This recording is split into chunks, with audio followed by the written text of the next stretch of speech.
Hydrate comes in a little glass vial. A little glass vial? And the little glass vial goes into the gun like a battery. And the Zydrate gun goes somewhere against your anatomy. And when the gun goes off, it sparks and you're ready for surgery. Surgery. Grave robber. Grave robber. Sometimes I wonder why I even bother. Grave robber. Grave robber. Sometimes I wonder why I need you at all. Hello, everyone, and welcome to Cult Musical Zone. My name is James, and today we're going to talk about the criminally underrated cult musical classic, Repo, the Genetic Opera. I put out a casting call for Repo fiends, and I got 3 who are really excited to talk about Repo, the Genetic Opera. I'm sure that they're much more obsessed and they love Repo more than I do, so I may be learning something from them. So let's just go around and just introduce yourself first and why you wanted to be on this episode.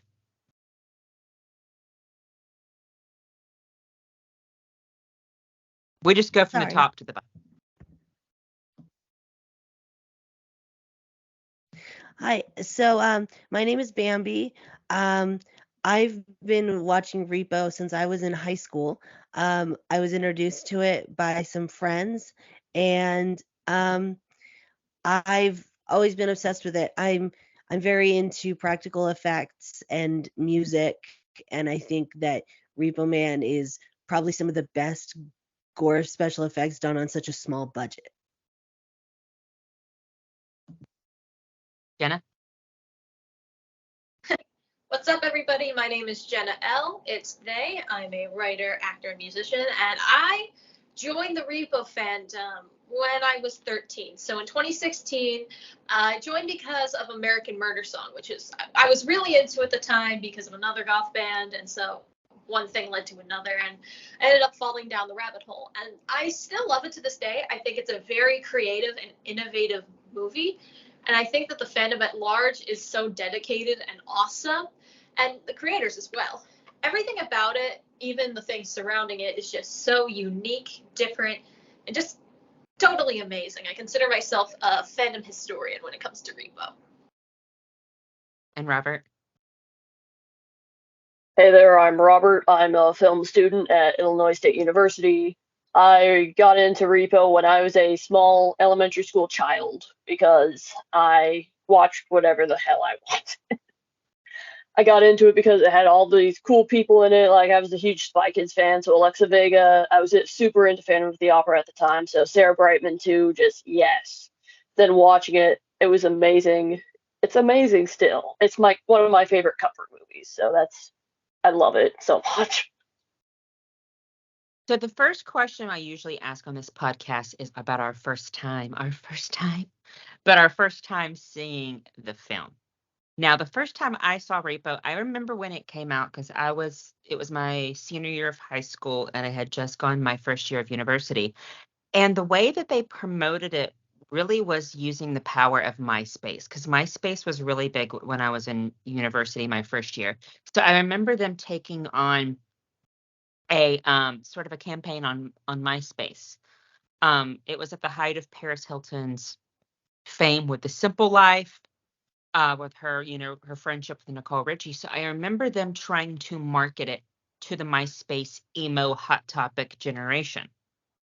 So I remember, and I, of course, was already into cult movie musicals, including Rocky Horror Picture Show, Shock Treatment, Phantom of the Paradise, Best Little Whorehouse in Texas, Teen Witch, etc. So when Repo came out, it was like, oh, here's another cult movie musical. But that was my first time seeing it. That's how I was introduced to it. And but I didn't watch it when it first came out. I watched it when it came on DVD. I found it really cheap on DVD right after it came out. So who wants to go first and talk about their first time seeing the film? Hi there. So I actually saw it on Halloween with a bunch of my friends from high school. I was very unpopular in high school, and I moved to an art school, so I had friends for the first time. And and so I finally was hearing about stuff I had never heard about in my very small circle, and they all practically knew Repo by heart. And so they showed it to me on Halloween, and I absolutely fell in love. Jenna? So I got into Repo pretty late in the game, 2016. Again, like I said, this was right around when American Murder Song first came out. And I was in my baby bat phase listening to Creature Feature and American Murder Song. And Repo was sort of what pushed me into the goth scene. And now goth and Repo stills my whole life. I remember begging my parents to let me watch it because I was only 13 and they wouldn't let me see rated R movies at that point. But after a lot of begging, I finally watched it, and it changed my life. I had already known most of the songs, most of the plot synopses, because I looked at fan art and fan fiction, and did a lot of fandom digging before I saw the movie. So I knew what I was getting into, and I loved actually seeing it. It was an ethereal experience. I remember just staring up at my basement ceiling in shock after it ended. It was awesome, and I've never looked back since. Robert? Like I said, I was a small child when I first watched it. I was there with my mom watching it because, she had to watch it first to make sure I was okay to watch it. And it's one of those where my mom does not like horror movies at all, but she likes this. So, it's fine as long as they're singing about killing people. So, that's fine. We were both in hysterics when Paris Hilton's face came off, so that was just a nice little bonding experience, Very nice. So the first time I saw Repo, I couldn't get past the gore. I know, Darren Lynn Bousman, who is, the writer and directors of the Saw series. He is heavily involved in it. It was a stage musical, a brief stage musical before it became this cult movie musical.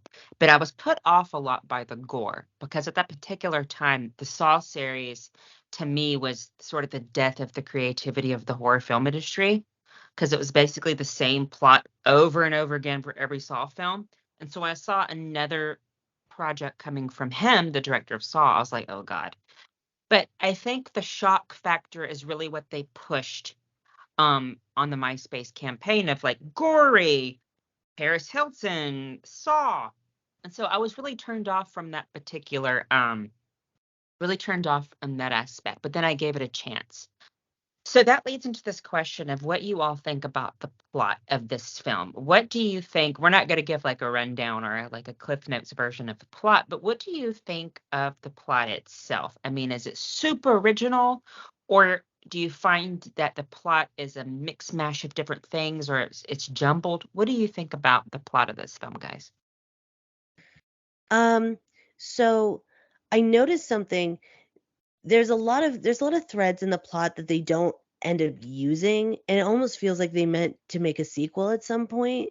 And so that kind of muddies the plot a little bit. But overall, I think it's a really interesting, an interesting idea, and I think it's pretty original. Yeah, yeah, I like it. So, It was a trilogy. But oh, I didn't know that. sometimes when you have the expectation that your film's going to be popular enough to warrant a sequel. So that's why I think you need to tie up loose ends before you. Yeah. Jenna? Yeah, there's a scene in the opening where you can hear them say something about a vote to make repossessions illegal. And it's just, you just never hear about it again. Yeah, bringing back to what you said, Bambi, it is the middle movie of a proposed trilogy, which ultimately ended up falling through, which is a shame in my opinion. But in regards to the plot as a standalone thing, like you said, there are a lot of loose threads, but I feel that makes it more fandomable. Like, the fandomization process is if there's, like, take BBC Sherlock. There were a lot of loose ends in that one, but people used that and made their own original content. And I think that's what drives the power of the fandom for Repo with those loose ends. And even besides that, I think the plot is very complicated, but it's also very unique, and I enjoy it. It's like very Shakespearean, but with like a cyberpunk edge.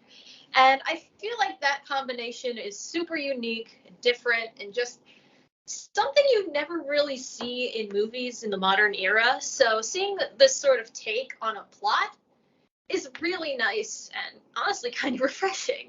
But that's my view on it. Robert?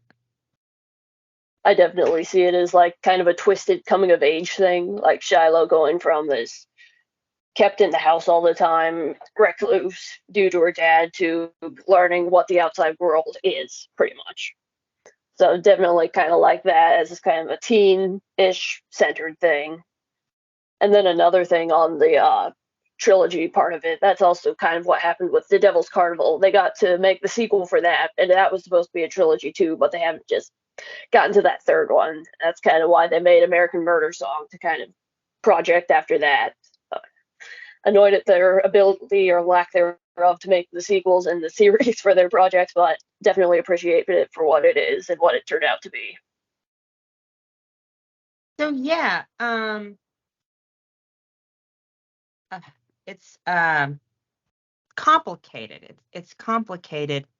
Repo is very complicated because as now it is a cult movie musical, as we all know. It's got a devoted Repo army, so to speak. But I remember one of the reasons that there was such a pushback when it was first released is that the directors and the producers and the studio tried to set it up as a cult musical before it was released. So at the premiere, they handed out callback scripts and like all these things a la Rocky Horror, you know, in the vein of Rocky Horror. And I think that had a big that tactic didn't work because cult movie musicals and cult movies in general are grown, not made. Which it is. I mean, it is. I mean, Repo is getting rediscovered now to the point where it has a devoted audience. And, you know, Rocky Horror Shadowcast have embraced it, and a lot of Rocky Horror Shadowcast are doing Repo, just like they finally, after years, embraced Shock Treatment as an equal to Rocky Horror. But I remember that there was a huge pushback with them trying to market it as the next Rocky Horror Picture Show. So, because Rocky Horror wasn't cult until a few years after it was released. So it is, I mean, for all intents and purposes, it is absolutely a cult movie musical with a devoted fan base. With that being said, I don't usually start with this question, but I usually end with this, but we have to sort of talk about it. What do you think of the legacy and cult status of this movie now? Because it is a cult movie musical now, thanks to the internet, etc. But it wasn't when it was first released. It took quite a few years before it obtained a fan base. What do you guys think about the legacy today versus the legacy then? So I think that it really appeals to alternative people and people. I've noticed that there's a lot of queer people who enjoy the film, and I think that there's something to be said about like subverting expectations and making something that shows a lot of misfit people. And I think that that's why it really connects to people today. And there is some feeling of like, what if we do get to this point one day? It obviously it's exaggerated. We're probably never going to have organ repossessions, right? But it feels a little scarier and a little closer to home now. Onto that thought, because that's something that actually came up on my podcast episode last night. So hang on to that thought. That's a great point. But there's something about cult movie musicals that draw people in. Groups of misfits are always drawn to a certain movie for a certain reason. Rocky Horror, of course, its whole message is don't dream it, be it. Shock Treatment, of course, it opened up the floodgates of Rocky Horror fans to embrace it. If you've seen the Phantom of the Paradise episode, there is a massive Phantom of the Paradise group and fanatics, and they have a in Winnipeg, my friends organized Phantom Palooza. And I think it's cult movie musicals have a devoted fan base for a reason. I think it's because it builds a sense of community. But I'm not literally part of the Repo army, but I'm appreciative of Repo's imprint on the cult movie musical fandom. Go ahead, Jenna. Yeah, what you were saying earlier is that I definitely think that Repo is a cult movie. And even though it was sort of marketed as such, I think it sort of works that way. Like, it was eventually, it got a spotlight. And what you said about queer folks is that, especially in recent years, like, there was a big spike in popularity in Repo in 2021. Repo's popularity, from what I've seen, kind of comes and goes in waves. Like, there was the initial release where it got popular, and that sort of stayed until 2013. Brief spike in 2016, 2017, and then a big jump in 2020 and 2021, from what I've noticed personally. But about that, it definitely has received its cult movie status because people still come back to it. They talk about it more, they make fan art, fan fictions, all that good stuff, and it does appeal to a queer audience. And it's like, groups of misfits, like you said, are definitely part of the cult musical experience, like with Rocky Horror. I'm not as familiar with Rocky Horror since Repo is my main area of expertise, but it's like a lot of us can relate to Shiloh, a lot of us can relate to Nathan, and The Grave Robber is also very relatable because the original movie was supposed to be about, okay, I'll stop now. But what I'm saying is, as a Oh, sorry, that's good because I'm going to ask your favorite characters, so keep that in your back pocket. But keep going. Okay, sorry about that. I didn't want to get too far ahead of myself. But as a bisexual, non-binary person, Repo definitely appeals to me. Poppy Largo was my first bi representation, and I didn't even know it was bi when I watched it for the first time. So he definitely speaks to me on a spiritual level because of that, and obviously, the theme of surgery being who you are for everything you want to be, just that entire theme. The story that they live in, dystopian but still cool in a way. All of that, plus the aesthetic and the Shakespearean story, I think that's what draws people in. And like I said before, I feel that fandom is more easily marketable if there are loose ends to tie up. There are so many stories about characters' pasts and futures on fanfiction.net, which is where I mostly go for Repo fix. And there's tons of fan art, alternate universes. It's one of those things where it just draws itself in. I do think that the callback scripts were a part of it. There was a whole list of shadow casts on the site before it went down. Rest in peace. But I think it is well deserved in that regard. It started out as trying to be a cult musical, and it got there. So all of that is what I feel contributes to its legacy. I know it's a mouthful, but that's what I feel like. And Robert? I definitely feel like it has really earned its cult status because definitely on the whole thing of elective surgeries and really fueling the individuality, encouraging it in the culture of the film, and then but having the severe consequences, not being able to pay for it, definitely comment on healthcare in America, because you don't know anymore, James, but Well, no, still. that you have an excellent point. That was going to be my next point about which you bring it up, and it segued perfectly into that.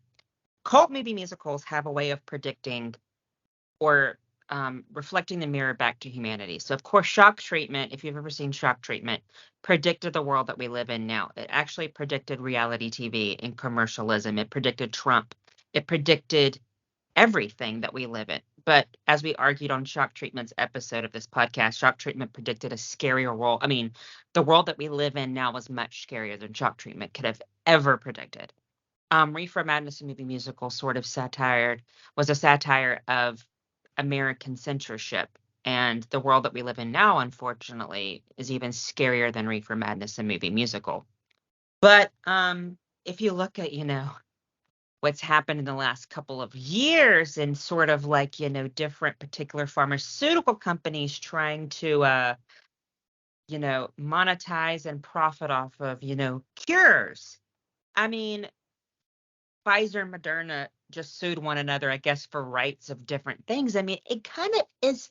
Why does fiction always have to predict the worlds that we live in? And I don't think it's in the creator's minds. One second, Jenna. It's not always in the creator's mind. I mean, Richard O'Brien could have never imagined that shock treatment would lead to the Kardashians or a Trump presidency. Um, I don't know. It's just maybe there's something in the consciousness of those writers that they foresee something. Or maybe it's a cautionary tale for us not to get there. What do y'all guys think? I think what you said is honestly really funny because it reminded me of this one tweet that I made back in 2020. So it was like, to 13-year-old me, yes, you will live in the world of Repo the Genetic Opera when you're older. The problem, you're Shiloh. And I was mad because I wanted to be Tavi. I wanted to be Grave Robber. I wanted to have all these exciting adventures. Just remind me of that. But it does bring up a very interesting point. I definitely feel like Repo has predicted a couple things. Not necessarily. I mean, the pharmaceutical companies definitely is sort of there. Kind of, sort of. I don't see it as much. Although it is definitely a commentary on sort of a capitalist society as a whole, and manufactured commodities. Like, nobody in this world would probably get, I mean, plastic surgery exists, but they wouldn't like cut off a hand and replace it with a new one like they would in Repo. So it's sort of like, I'm sorry, that was really funny. But you understand the point I'm trying to make here, right? The point is, it's definitely a critique of capitalism and just modifying just everything available at the drop of a hat. And just being able to change who you are, which is good in some places, but it's bad in other ways, like seen with organ repossession and becoming addicted to surgery, just becoming addicted to those guilty pleasures as well. And funnily enough, when Donald Trump first became president, and I was just getting into my baby bat Repo phase, I was like, this guy's just like Roti Largo. And I feel like Roti Largo is just like the perfect big bad villainous overlord mega corporation CEO archetype. Like, he is everything that we were warned about in like 1984 Fahrenheit 51 in a movie. So I feel like that's also very interesting commentary. So yeah, I mean, we don't have organ repossession yet, but we've got 3D printed organs coming out. I mean, it's just scary how fiction always predicts the worlds that we live in. So this is a question that I always ask in terms of characters. So if you only had to choose 2 characters in the film that you resonate with, and why? I mean, what is it about those 2 characters that sort of stands out to you? And I think mine would have to be Blind Mag, because she really doesn't do anything wrong. She's just sort of a victim of circumstance, and it's sad. I mean, and Sarah Brightman, of course, is a genius, but I also like Amber Sweet because I don't necessarily think Amber Sweet is a villainess either. I think she just suffers from low self-esteem, and if you are rich and you're given the opportunity to improve your looks, I mean, hello, how many people on social media are like having allergic reactions to do-it-yourself lip filler kits? But Bambi, what are your favorite characters in the film and why? So Amber Sweet is definitely one of my favorite characters for very similar reasons. She has impulse control problems, and as well as really low self-esteem and an inability to see herself as a whole person, as an okay person, something that like you can be yourself. It's okay. You don't have to impress everybody around you. But she has difficulty with that, and I really resonate with that. And I also really like Nathan, actually, because he, I mean, his intentions were always to help people, to save people. Yeah. And then he goes crazy. And I mean, if you got to murder people every day, I guess eventually you just go insane. I mean, look at people who come back from war, PTSD. Jenna? If I had to pick two, I'd probably pick the two that I always would pick, and that's Pavi Largo and Amber Sweet. Pavi Largo, I always find to be a very tragic character, and it's not even because of what we see in the movie. He is an egotistical bastard in the movie, but it's like there is some implications with his face hiding and his scars. It shows that he too also has a really low self-esteem, and it's shown in the movie that they don't have face transplant surgeries yet, which is honestly quite surprising, but also not so. Heck, what I'm saying is face transplant surgeries in the real world are very, very difficult. It is very easy for the body to reject the tissues. So I feel like that was something unique and very realistic. So I feel like Pavi Largo's mirrors and sex and face stealing are all just mainly byproducts of a tragic upbringing and being constantly berated by the world and his siblings and his father, which is just, it hurts my heart in a way. And also, I do relate to him because he is canonically bisexual. And as a bisexual person myself, he definitely helped me come to terms with who I am and just to be proud of myself. And then for Amber, the reason why I love her is everything you said. She's insecure, she has her problems. But I also find her to be exceptionally empowering. Like, she isn't necessarily trying to fight for GeneCo like Luigi and Pavi are. That she is just doing things to benefit herself, and it does seem like she is trying to improve by the end. Like, I think her face falling off in a weird way was sort of like her moment of realization, like, I fucked up, I need to get help. And so that ultimately ends up with her getting the company in the end. This is just my interpretation. But that's why I love her, and that's why, as the unofficial CEO of the fandom, I sort of have this thing every August. August 1st is Amber Sweet Day, where we celebrate all the awesome qualities of the fandom by just cosplaying, editing, art, whatever. And so, yeah, that's my two favorites, Pavi and Amber. Love them both. Robert?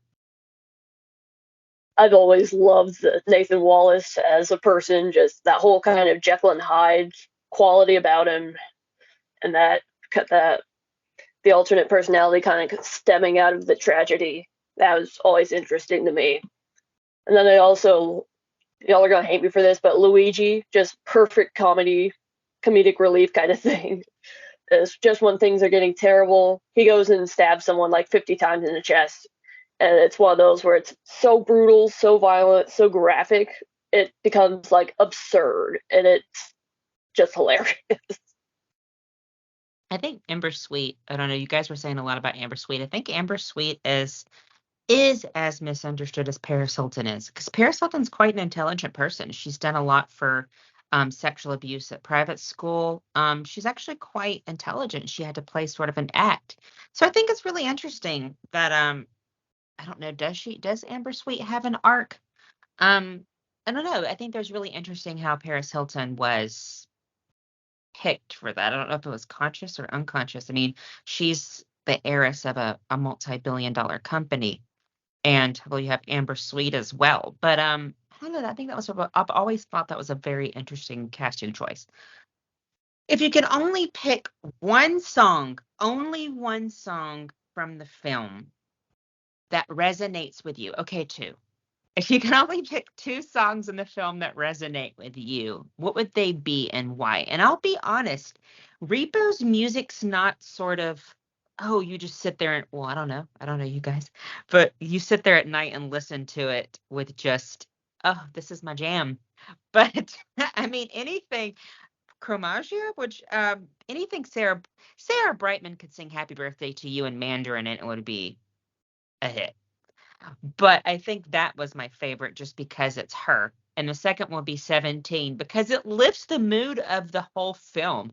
And you've got Joan Jett making an appearance playing the guitar, and you've got the stuffed animal singing. So it sort of takes a very dark, sort of very, very dark moment and sort of has a comedic value. We'll start with you, Robert. What are your two favorite songs and why? I'd say my first absolute favorite is At the Opera Tonight. It's just one of those. It's pulling everything together before the big finale. It's just amazing. The harmonies in there, the different duets, and it's just one of my absolute favorites. And then as the second one, I'd have to go Chromagia too. Just it's beautiful. There's nothing else I can say about it. Jenna? Okay, for mine, I've been actually thinking this one through. I recently watched the movie again. I know, I watch it like every week. And I found a really good appreciation for Night Surgeon. I feel like it shows the downward spiral of Nathan really good. It also shows the more devious side of the Largo siblings. Like you said, Robert, they are mainly played up for comic relief, but there is a darker side to all of them. Like, Luigi stabbing people is kind of funny in the context of the movie, but he's still freaking murdering people. So it shows their sort of darker personality, and ultimately it leads to Nathan unleashing his, which is, I feel like, a great metaphor for him in the entire movie, just being pushed to that breaking point over and over and over again. And then if I had to pick my second one, that's a very tough decision. Like, I'm caught between 3 at the moment, so it would have to be either Zyger Anatomy 17 or We Started This Opera Shit. All of those are straight bangers. Although, if I had to pick one, I'd probably say Zydrate Anatomy, because it was Baby's first song off the Repo soundtrack, and it is the song that everybody knows. It's the song that gets people into Repo, and obviously seeing that scene. And I find Terrence Zinanich to be a very admirable person. So hearing him sing in something else other than American Murder Song blew my baby bat mind, and I was like, holy hell, I need to watch this movie. And I think that since it became popular on TikTok, that's what caused the Repo community to explode by a wide margin in early 2021. So I think it has a very large impact on the fandom as a whole. Yeah, I think my first favorite is Night Surgeon. I think it's kind of a funny song. It's got some bits in it that I think are a little silly. Like for instance, he does silly voices. Nathan does silly voices in that song a few times, and I think it is a little funny. And I also just enjoy singing it. I feel the same way about Gold. I really like Gold, and I enjoy singing it to myself. I enjoy pretending like I'm in a play and dancing around my room and singing Gold, mostly because it's in my range. But I really enjoy those two. I usually when I'm listening to them, I'm listening to them in the context of like imagining myself in the musical or in the movie. And so those ones are very immersive for me. They carry the plot in a really good way, and they're both very they tell you a lot about the characters in just one song. I've wrestled with, I mean, a lot of y'all say that Nathan has some redeeming qualities, but I've really wrestled a lot with, I mean, you want to protect your children at every cost, especially, you want to shelter your children at any cost, especially if you have, some trauma in your past. But I mean, is it ever justified to poison your child and gaslight them into thinking that they're ill? But I get it. I mean, we don't know the kind of horrible world that Repo is. We don't know I mean, we see how dangerous it is. I mean, there's just dead bodies everywhere. I mean, it's got to be tough, I guess, not only to be a person in this particular dystopian future, but a parent. I mean, how do you protect your child against the possibility? I mean, it's I mean, I know this is a very dark question, but I mean, what happens? It's a dark movie.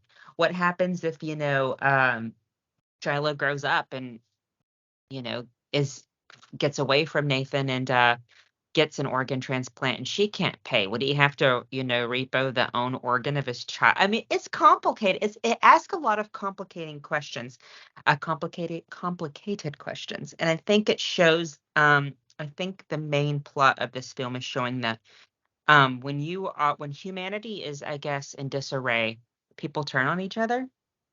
And also it's sort of like a dog eat dog, very Darwin, survival of the fittest world.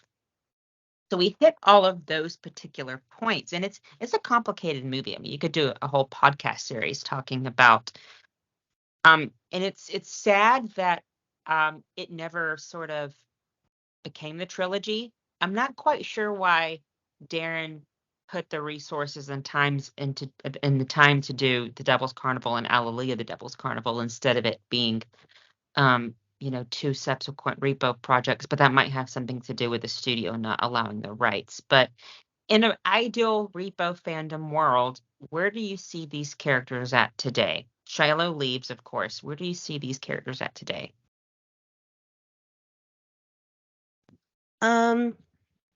So I feel like if if they were to make a second movie and they were to continue with the we're voting that repossessions become a legal plot, I think Shiloh would be a big proprietor in being, supporting that and advertising for that cause. And I think honestly, obviously she's got a good case, but I think even with the crowd that was like at the final opera, they saw the horrors of the repossession behind the curtain, behind the scenes. um, and so I think that it would bring a lot of terror into, oh yeah, this even what it does for you, it's not worth it. And innocent people get hurt. And like obviously people knew that, but I think the people who get repossessed are the downtrodden, the people who can't pay, the poor. And so they don't care. And after seeing someone that they do care, die because of repossessions, like Blind Magley, she's famous. Seeing someone affected by that, and then seeing all this death and destruction would kind of change the minds of the people who at least were at the opera. And I think that it would kind of make Shiloh famous in a little way because she was supposed to inherit the fortune. They did all this, and Roddy died hating Nathan, hating her father, because and it's kind of centered around her. And I think that she might not want to, but I can see her using that fame and that notoriety to further the idea that repossessions are bad and that we shouldn't do them. Jenna? Yeah, what you said, Bambi, is honestly very insightful when it comes to like what could have been. I feel like exploring the world and how it fell into disarray and how Jinko rose to the top would have been a very interesting idea for the beginning of the movie, because it's only shown in the comic book style in the beginning, which is beautiful, but it doesn't give much. And seeing a whole movie centered around that would be amazing. And so I think in this case we would like also see Shiloh growing up only knowing this kind of world, and like there were Jinko protesters at the opera, as you saw in the final shot. So I think it would be like an interesting scenario to see Shiloh like being sort of against them in the beginning and being manipulated by Nathan, and then the events in the movie, and then afterwards she sort of like is more fixated with like she's more interested in like the classism and the sort of underbelly of the world that is not just repossessions are people who get repossessed deserve it, sort of like the idea that Nathan once had, because he is a psycho like when he gets straight into the repossessing. And like seeing Shiloh like empathize more with like Grave Robber and his gang, and just seeing like the darkness of that world, and ultimately, like you said, eventually coming out of fighting against repossessions. And Robert, where do you see the characters being today, or not today, but on their subsequent adventure / journey? I definitely see if they had done a movie to follow up the events of Repo, seeing something like Shiloh, like trying to rise up in a movement against Jinko, trying to dethrone the remaining Largos, and then perhaps the Grave Robber trying to turn against her, since if she kind of destroys Jinko, then that destroys the circulation of Zydrate for his business. So overall, just when she's trying to do the right thing, it's overall trying to crumble the lasting structure, the unseen consequences of that. The Great Bobbers always reminded me of Riff Raff from the Rocky Horror Picture Show. I'm sorry. I've always had that in my mind. He's always reminded me of Riff Raff from the Rocky Horror Picture Show. Okay. So we talked about what the film has become. I'm not quite sure about its social media presence. I'm not on TikTok, but I've seen a lot of people, present company included, dress up and do sort of lip syncing to the songs. Does Repo have sort of a presence on social media? Yes, it definitely does. And like you said about the MySpace days, it's just gotten bigger and bigger and bigger over the course of the years. Like, ever since the Repo site went down, I was not able to like archive the Repo forums, but people were super, super active on there. Like, the Repo site lasted well into like 2018, which is impressive in my opinion for a 10-year-old movie. And seeing people on Instagram still making like role play accounts and drawing fan art and doing cosplays, and just seeing all of that really shows how far Repo has come over the course of these 14 years since it came out.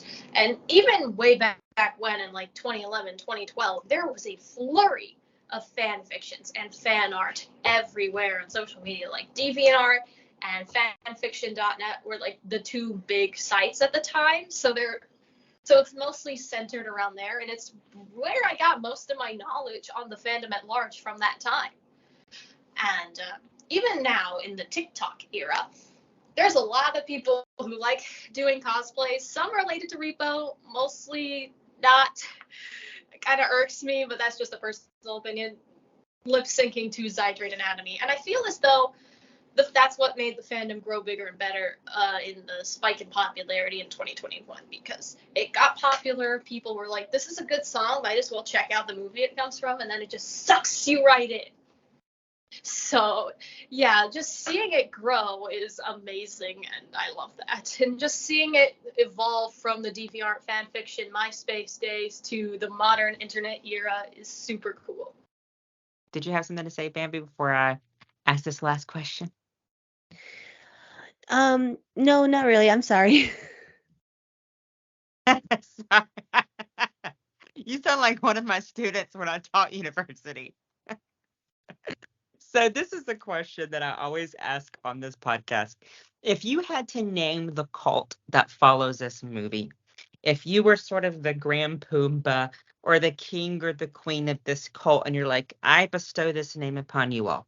So Hedwig and the Angry Inches fans call themselves Headheads.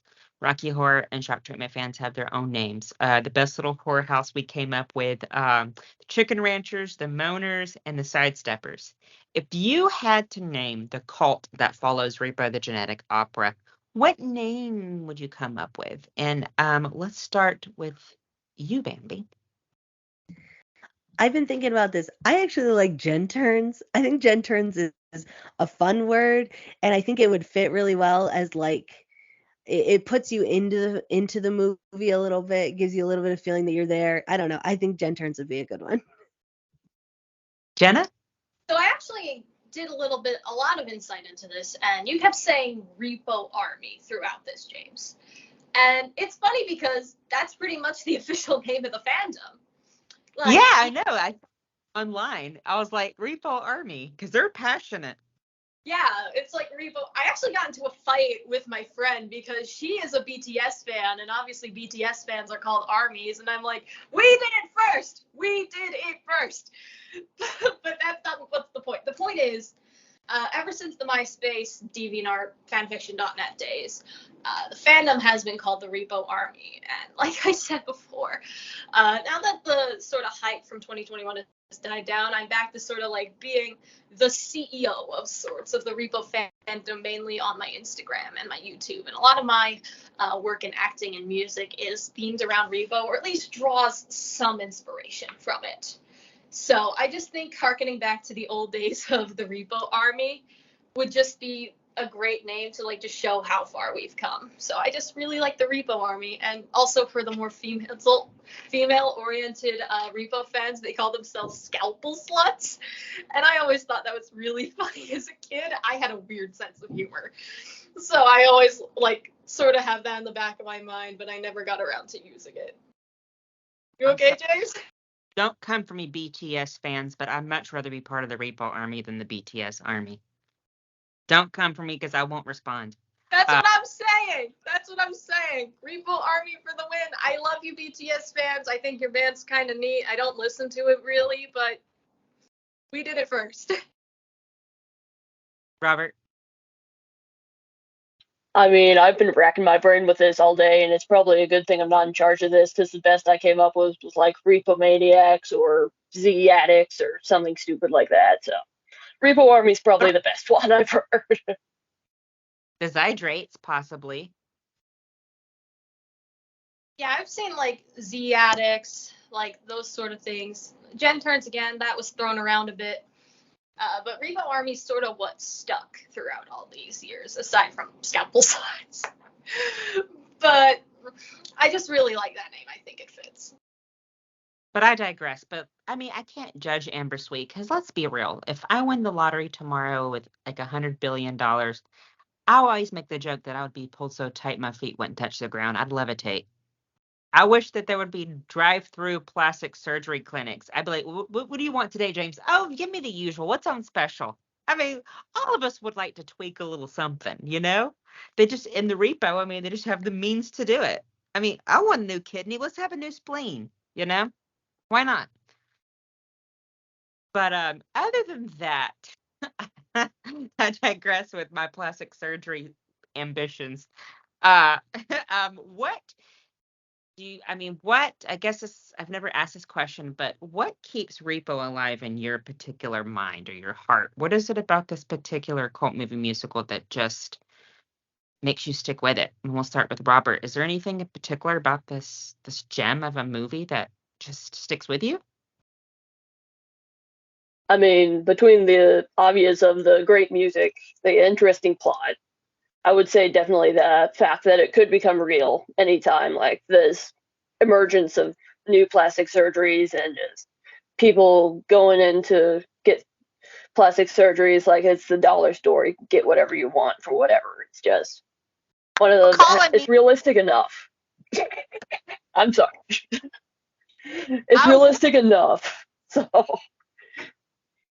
it just, if things could change just a little bit, it could possibly happen. And that's the scary thing, but also what keeps it entertaining. I don't think the scary thing's a plastic surgery thing. Because Michael Jackson made a joke one time to Oprah. He was like, if everybody in Hollywood who had plastic surgery left town, there would be nobody there. I think I'm more concerned. Not that this is going to happen. I'm not a doomsday prophesier. But I mean, it's kind of sad where like even body parts are monetized. It's like your heart's failing. Here's your heart. I mean, you got to take a loan on it. If you don't come pay, we're going to come get it. I mean, that's what's scary to me. I mean, it's not too far-fetched. I mean, especially the last 2 years. It's not that far-fetched. Jenna? I think there's a lot of things that keep me coming back to Repo again and again. And that's the stylization of the movie, the interesting and dynamic characters, the oh so amazing plot, the influence it's had on modern Gothic culture, and just the fandom that refuses to die. Because the Repo Army never stays dead. It keeps popping up again and again.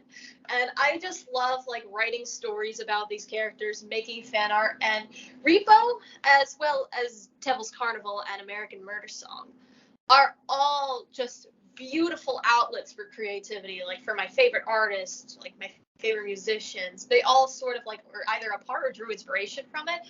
And I think that making art is the greatest thing that could come from it. So that's all of the reasons why I love it so much, and the fact that this has influenced my life so much, I can never go back. Bambi?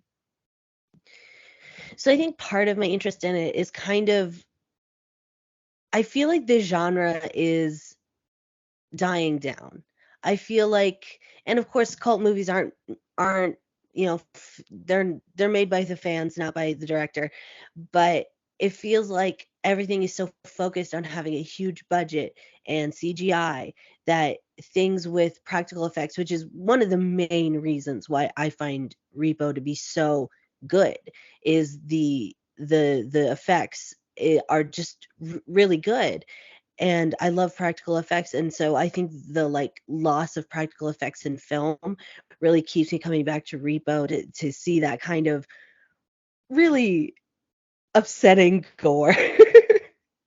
And the film quality is really beautiful. There's some kind of filter on it. I don't know very much about that kind of thing, but there's a glowing filter on everything, all the light, and it's beautiful. I think the actual like film quality is really beautiful and it makes me just want to watch it forever. It makes you wonder though, like why there hasn't been a lot of Repo the Genetic Opera merchandise. I mean, it's almost impossible to find anything. I think give it a few years with the rise of social media, etc. But maybe it's not gotten the recognition that it deserves from whatever studio currently owns it. Yeah, I'm not quite sure what studio, just Lionsgate. But we know Lionsgate is not doing too well nowadays, so it depends on. Yeah, it's really interesting. It's really interesting. So I want to thank y'all for being here. Do you have something to say, Jenna, before we close out? I just wanted to comment on like the merch thing. There was a pretty sizable merch store before the site went down, and one of my main goals is to get the site back up and running, so that way we can all buy that gorgeous Repo merch. Like I have a poster that I bought from the site. I got 2 of them for a friend, and I ended up getting 3. I think they're just trying to clear out stock at this point. But I really want to bring back the site so that way people can have like official Repo merch. Like the site's gone down, Terrence's blog has gone down in favor of American merch song. We just need more independent merch sites like this so that we can all have those things. We need more independent films, period. I mean, Absolutely. That's why I'm studying to become a screenwriter so I can make more movies like Repo. so I want to thank y'all for being on this. It's just so fascinating that what cult musical impacts certain people in certain ways. And Repo, I look at Repo with a new appreciation now that I see that there are such diehard fans, and I have given it a couple more tries. I'll try to put that energy into giving the Devil's Carnival series a little bit more, couple of tries. I'll try. That's all I can say, guys. I'll try. It's great, but I'll try. But thank y'all so much for being here. Thank you.